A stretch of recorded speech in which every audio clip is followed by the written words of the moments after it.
Alright, so here's the little video of the 5090R with the loader setup. Not quite sure if that's gonna go too well this winter, but whatever.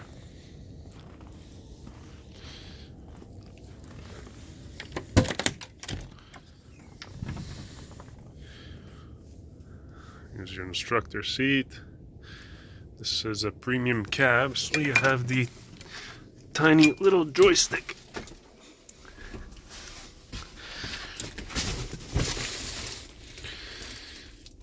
There's a fancy new screen that they keep talking about. It's pretty basic, actually. It's not overly crowded with buttons. This is the manual transmission.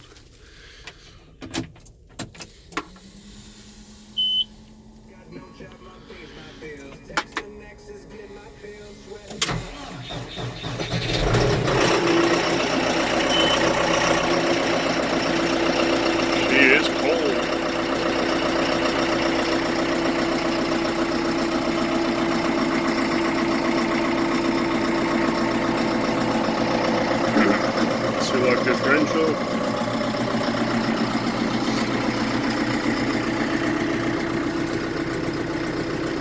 Fuse panel here. Seems like a strange place to put it.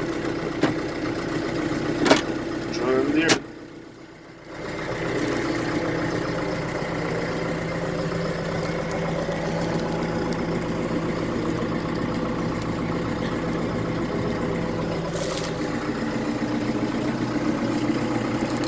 Safety bolts whenever it breaks during a snowstorm.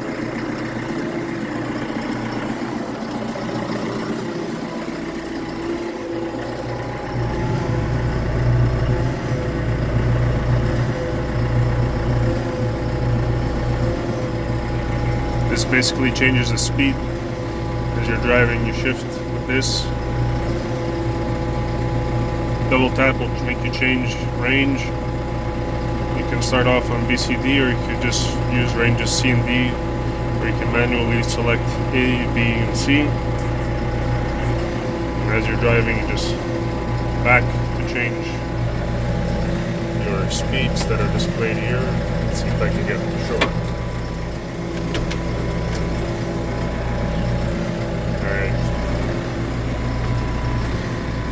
So if I tap back, start off on B3. Tap forward, B4, tap again, it'll continue into the next range, C1, C2, C3, C4, and we hit the D, and that's your max gear, D4. See, double tap brings you down a whole range, double tap again, 4, F for forward, we'll bring it into reverse, and then you have the park. Fancy little controller here that unlock it. This serves as a lock. Control your boom.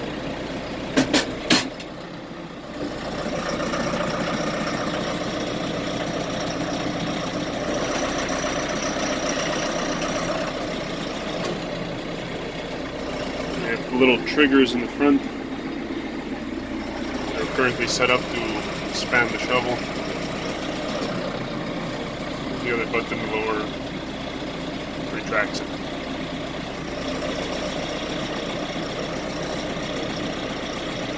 Toys for big boys. Nice clearance if you need to load some snow into a 12-wheeler too.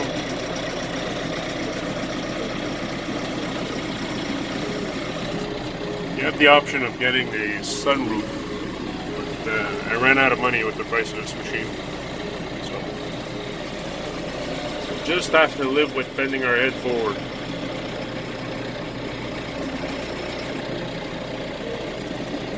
Not sure if you can see I put some tape because it's the first year that I actually use a shovel. It has a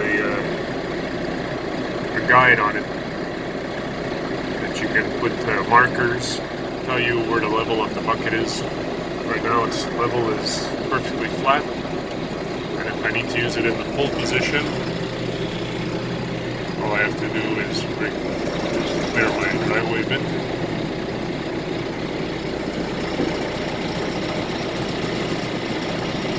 And that's the pull position.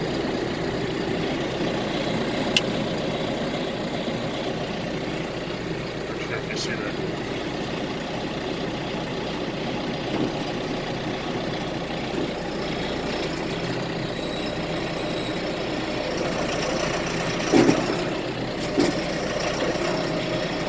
Good times. So that's it, buddy. I don't know what else you wanted to see. Very clean display. Shows you the information that you need. You can go into detail if you want. You have menu buttons here. Rear hitch. CVs or control any other parameters for your hydraulics, control your transmission pressures, engine. You can go into field cruise, keeps the RPM. Sorry, I'm freezing my ass off over here. Auto filter cleaning, yeah.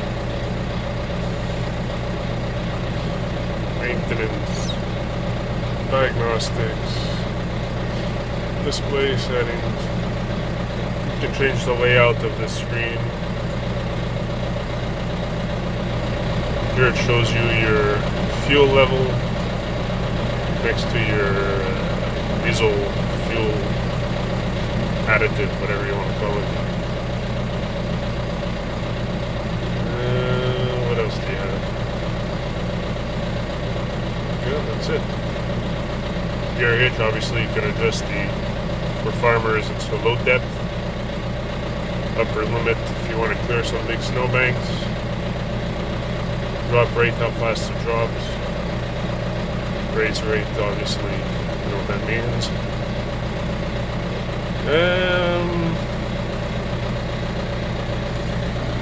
You have direct access to the menu items here. And here you have the sides of swivel seat.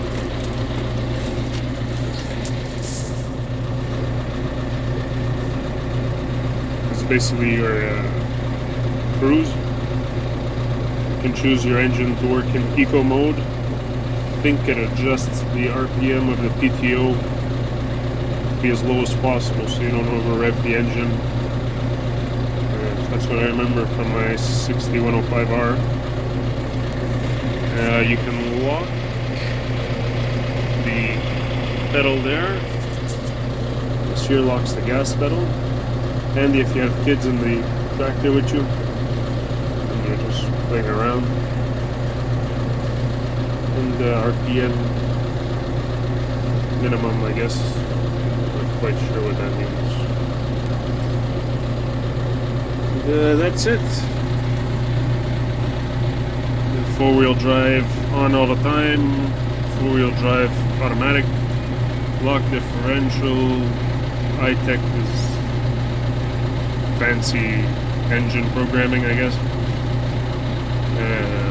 Lights, beacon, top light, PTO. This controls your. What does it control? Aha! Controls that.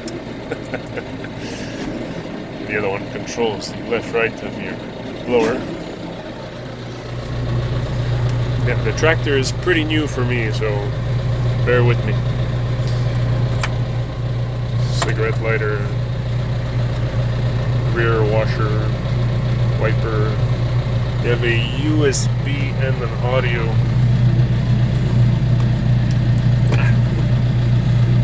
USB and audio. Additional switches. A weird cup holder. Very important cup holder. Here you have your gearbox for the PTO. On my 6105R it was all digital, so you can choose it with just a button. But here I guess you have your 540E, which means economy, and what that's going to do, it's going to lower the speed of your PTO shaft but use a bigger gear. So your PTO shaft will spin the same speed but keep the RPM of the engine lower, which is very handy to save fuel. And you'll be surprised how much fuel you'll save. And that's it, buddy. Fancy doodad buttons to change the speed here. This is your loader suspension. As you're driving, it'll absorb any shocks of the loader. The forward reverse button on the joystick. This is, if you're a tall guy, I'm 6 foot tall, I find this joystick is really close to me, which is a little awkward, but we're not going to complain, at least not just yet, because it could be a lot worse, I guess. And that's it. Any other questions? Don't be shy.